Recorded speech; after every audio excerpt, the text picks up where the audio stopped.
Et c'est donc l'heure de l'invité du grand journal. Coup de projecteur aujourd'hui sur les relations entre la France et l'Algérie, déjà tumultueuses. Les liens entre Paris et Alger se sont envenimés ces derniers jours à la suite de l'arrestation à Montpellier d'un influenceur algérien de 59 ans, Doualemn, après une vidéo litigieuse sur le réseau social TikTok.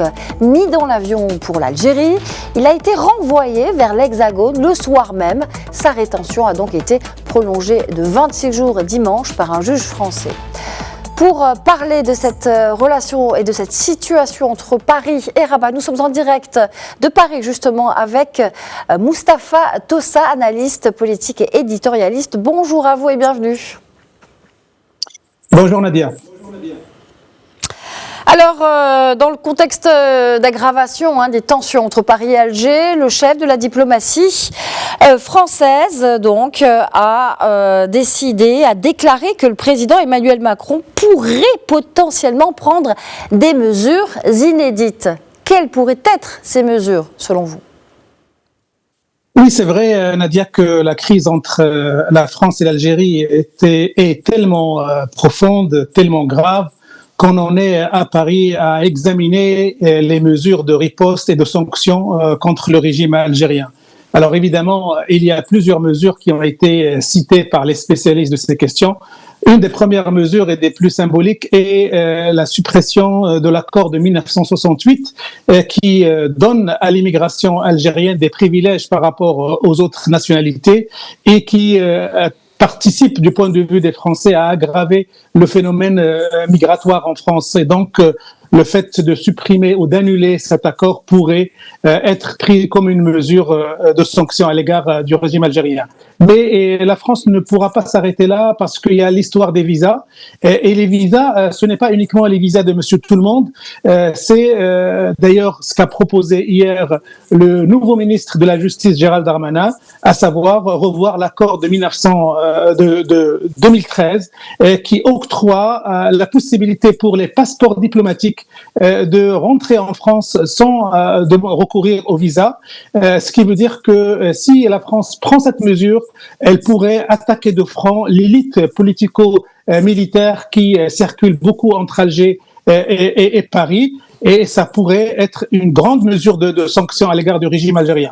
Il y a aussi d'autres mesures d'ordre économique. Alors, avant Mustapha Tossa, si vous le permettez, parce que ce sont deux accords importants entre Paris et Alger, là, qui sont en passe d'être peut-être supprimés, étant donné le contexte de tension. Il y a d'abord, vous avez dit, l'accord de 68, qui confère effectivement un statut particulier aux Algériens en matière de circulation, de séjour et d'emploi, et celui de 2013, effectivement.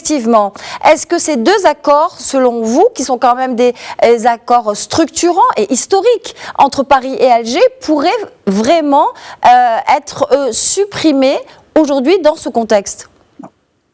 Alors, pour ce qui est de l'accord de 68, c'est vrai que c'est un accord lourd, c'est un accord historique qui nécessite peut-être la décision du président de la République, qui nécessite une réunion peut-être du Parlement, qui nécessite tout un arsenal juridique français, mais la décision de le supprimer, si elle est prise, elle sera effective au bout d'un certain temps. Par contre, l'accord de 2013, et ça c'est l'ancien ambassadeur français en Algérie qui le dit, Xavier Driancourt, ce ne s'agit pas d'un accord lourd, il s'agit uniquement d'un échange de lettres entre le ministre des Affaires étrangères de l'époque, Bernard Kouchner, avec son homologue algérien, donnant au statut du passeport diplomatique la capacité et la possibilité de rentrer en France sans recourir au visa. Et donc, l'accord de 2013 pourrait, d'une simple lettre envoyée depuis le Quai d'Orsay aux autorités algériennes, les annuler. Mais là, si on prend cette décision, celui de 2013, ça veut dire que la France a décidé de sanctionner les symboles et les dirigeants du régime algérien. Et ça pourrait faire entrer la relation entre la France et l'Algérie dans une autre dimension. Et apparemment, c'est ce que Gérald Darmanin et Bruno Retailleau ont décidé de réaliser dans les prochains jours, pour ne pas dire les prochaines semaines.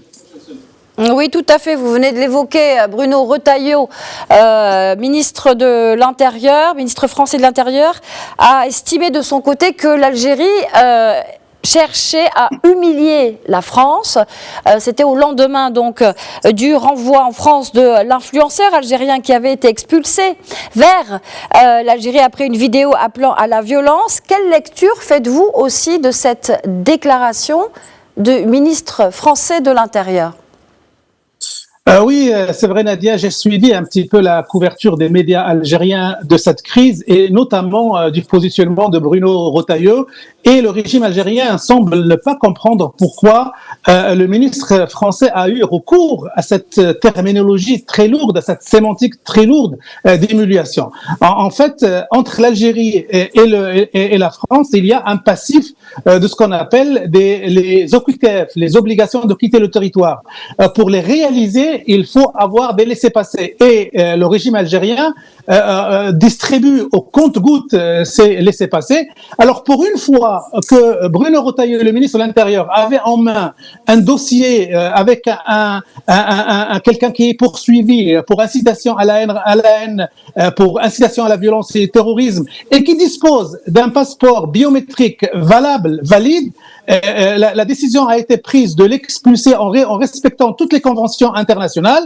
À ce moment-là, le régime algérien décide de fermer ses portes à ce citoyen algérien et décide de le renvoyer en France. C'est une humiliation pour le régalien français qui n'a pas du tout compris pourquoi l'Algérie refuse d'accepter ses nationaux avec des papiers. Les OQTF sont pour les gens sans papiers. L'expulsion simple, comme ça a été fait dans le cas de Doualem, ça concerne un citoyen algérien avec un passeport valide. Et Bruno Retailleau n'a pas compris ça, et donc il a eu le recours à cette expression d'humiliation, et qui va avoir énormément d'impact dans la vision française des relations avec la France et l'Algérie. Mais concrètement, Mustapha Tossa, quel sort sera réservé aujourd'hui donc à l'influenceur Doualem après ce renvoi en France? Alors, en ce moment, cet Algérien est retenu et détenu dans de centres de rétention administrative en attendant son procès qui devrait avoir lieu en février. Alors toute la question est de savoir si cet individu, ce citoyen algérien est condamné, est-ce qu'il va purger sa peine dans les prisons françaises, ou bien il va y avoir à nouveau une mesure d'expulsion à son égard, et à ce moment-là, quelle serait l'attitude du gouvernement algérien? Est-ce qu'il va l'accepter, ou encore il va fermer les portes de l'Algérie? D'ailleurs, Nadia, dans cette affaire, se pose cette question. Il n'y a pas que Doualem qui a été arrêté, il y a d'autres influenceurs algériens qui vont passer devant les tribunaux, et toute la question est de savoir est-ce qu'ils vont purger leur peine en prison, ou bien la peine va être prononcée avec une mesure d'expulsion immédiate. Se pose la question pour les détenteurs de la nationalité française. Ça, c'est une autre question qui va être évoquée en temps voulu. Alors, en pleine crise diplomatique franco-algérienne, Emmanuel Bonne, qui est conseiller diplomatique d'Emmanuel Macron, vient de démissionner suite à des désaccords. Que signifie, selon vous, cette démission dans ce contexte de tension entre Paris et Alger? Alors, ce qu'il faut dire sur le profil et le pédigré d'Emmanuel Bonne, d'après ce qui a été publié dans la presse, c'est que Emmanuel Bonne était l'ancien directeur de cabinet de Jean-Yves Le Drian. Et le duo Emmanuel Bonne, Jean-Yves Le Drian incarnait, selon plusieurs sources médiatiques françaises, incarnait ce qu'on peut appeler le tropisme algérien du président Emmanuel Macron lors du premier mandat. Si Emmanuel Macron avait un tropisme vers Alger, c'est sous l'influence d'Emmanuel Bonne et de Jean-Yves Le Drian. Aujourd'hui, sa démission signifie une seule chose, c'est qu'il y a des désaccords au sommet de l'État. Peut-être lui n'est pas tout à fait d'accord avec les mesures de sanctions que le pouvoir français s'apprête à prendre à l'égard du régime algérien. Et comme il n'est pas d'accord, il a décidé de démissionner et de quitter l'Élysée. Mais il n'y a que cette explication pour avoir une idée sur la vraie raison qui pousse un homme aussi important dans le dispositif diplomatique d'Emmanuel Macron de quitter l'Élysée dans cette période extrêmement sensible et extrêmement importante pour la France et pour Emmanuel Macron. Une période extrêmement sensible, effectivement. Il y a un autre point de discorde, et pas des moindres, parmi les récents aussi, entre la France et l'Algérie. C'est l'arrestation à Alger de l'écrivain franco-algérien Boualem Sansal, âgé de 75 ans, malade, et toujours dans les geôles algériennes. Quelle issue aura, selon vous, cette affaire entre Paris et Alger ? En fait, l'affaire Boualem Sansal, c'est l'étincelle qui a fait exploser cette crise qui couvait déjà. La crise entre la France et l'Algérie ne date pas du Boualem Sansal, ne date même pas de la reconnaissance française de la marocanité du Sahara. Il y a une crise et il fallait une étincelle, c'était l'affaire Boualem Sansal. Alors, ce qu'il faut dire, c'est que le Boualem Sansal est devenu une bombe à fragmentation dans les mains du régime algérien. Si elle le libère maintenant sous la pression française, il va perdre toute influence, toute crédibilité auprès de son opinion à lui. S'il le garde dans la prison, il va devoir subir la pression internationale, française, européenne et pourquoi pas demain américaine et onusienne. Donc cette affaire de Boualem Sansal est une grande affaire très sensible pour le régime algérien et donc on s'attend à voir comment il va devoir gérer ça, surtout un homme âgé de 75 ans qui est malade et qui risque à tout moment de mourir dans les prisons algériennes. Donc effectivement, en plus Emmanuel Macron a eu des mots très durs lorsqu'il a parlé de cette affaire en parlant du régime algérien, en parlant de l'Algérie qui se déshonore à garder un intellectuel, un écrivain, sous prétexte qu'il a exprimé quelques convictions dans ses prisons. Donc, on se pose la question, comment le régime algérien pourrait sortir de cette impasse, libérer Tebboune sans perdre la face, mais en tout cas, et justement, et donner l'impression qu'il ne l'a pas arrêté pour rien. Donc, l'affaire Sansal est une grande affaire qui reste qui impose beaucoup de comportements au régime algérien, notamment au président Abdelmajid Tebboune.